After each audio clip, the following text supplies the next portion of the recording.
answer. But in me, I was wondering, I was saying, I'm here. And he called me John 3 times. Then he said to me, I knew you before the creation of the world. And I chose you and set you apart to serve me as a witness in these last days.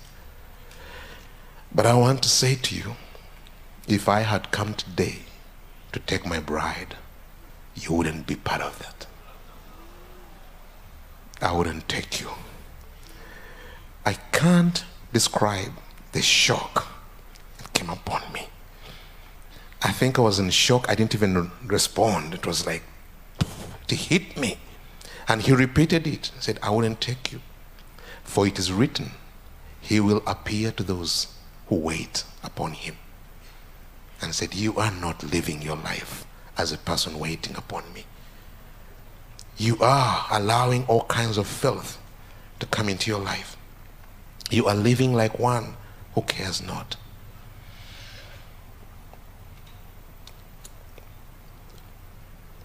At that moment in my heart, as I said, I couldn't speak with my lips.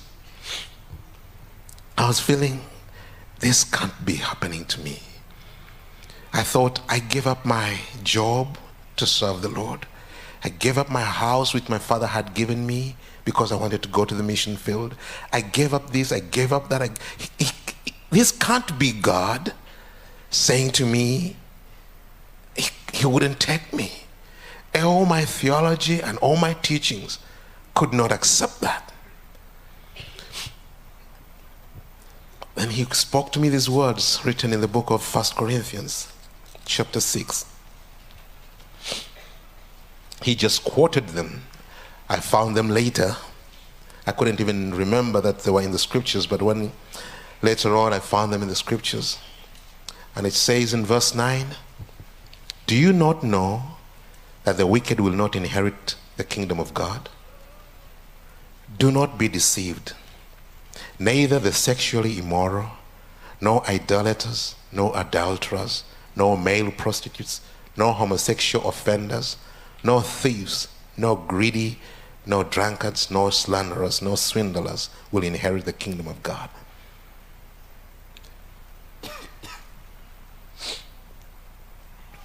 And he went on to say to me, your life is so full of filth. You walk with an outward appearance and you cover a lot of things in your heart. You forget that I'm the Lord who examines the heart. Said, you are not ready. You are not ready to meet me. And he began to say, your life, if your life is full of this and this and this and this and this, then are you ready for my appearance? And as he mentioned those things, I could say, okay, Lord, have mercy.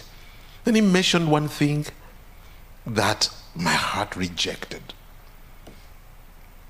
Because in my understanding, I had never turned into that.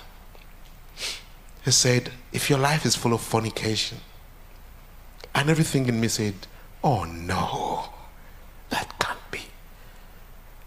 I said it in my heart, and the voice stopped, and for a moment there was silence.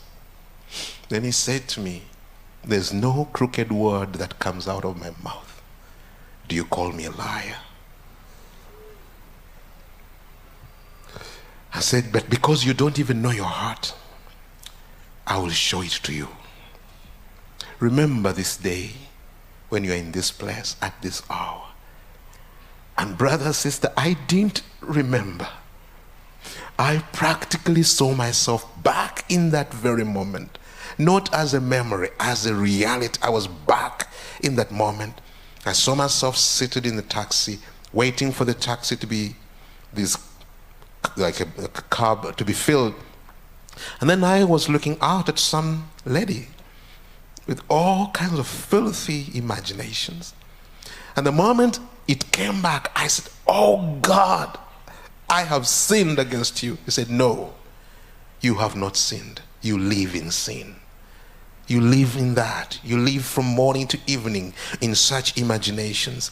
Even in your bed at night, you indulge in the same. I know every moment of your private life. I know your thoughts. You don't even fear.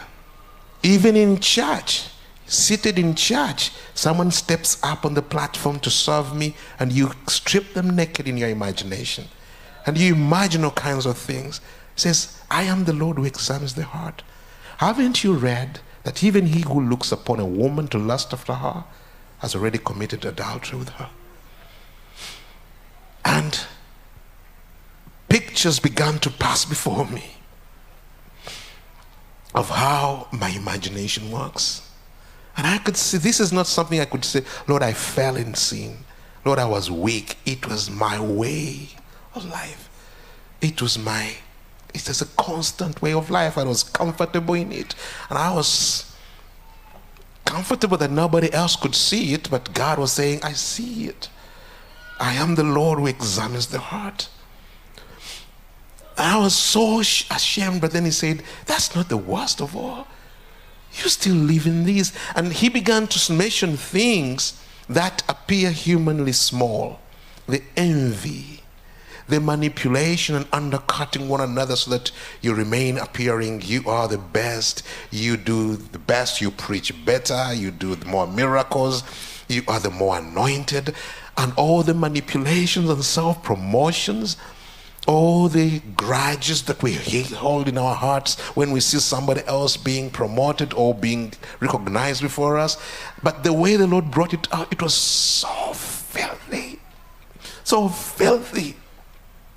And I cried, and at some point I was so intent on just my grief. Then he raised his voice and said, keep quiet and listen. And I kept quiet. And he went on and on and on, just unveiling more things. Even the things which appear so small, at that moment they appeared so rotten. I felt like I was standing before the judgment seat with everything being thrown out. And I wanted to say, stop, I accept it all. But he was not stopping. Actually, at some point I was just saying, I'm sorry. He said, keep quiet. And I was not speaking loudly, I was speaking in my heart. I said, keep quiet and listen. And as he continued, I thought, I must have been deceived. All along I thought I was serving God, and yet I'm so filthy inside. I must have been deceived. The devil must have taken my life captive long time ago. And at that moment, I thought of the miracles we were witnessing. I thought of the healings. I thought of all those wonderful things. And suddenly my heart sunk. I thought, the devil has so deceived me that he could even use me to produce counterfeit miracles, to produce things I thought God was working, and yet it was the devil all along. And the voice kept quiet for a moment. Then he said to me, why are you imagining such thoughts? I said, I don't do miracles because you are worthy. I do miracles because I love my people before whom you stand to preach. But haven't you ever read when they will come to me on that day and say, in your name we worked miracles, we cast out demons and prophesied.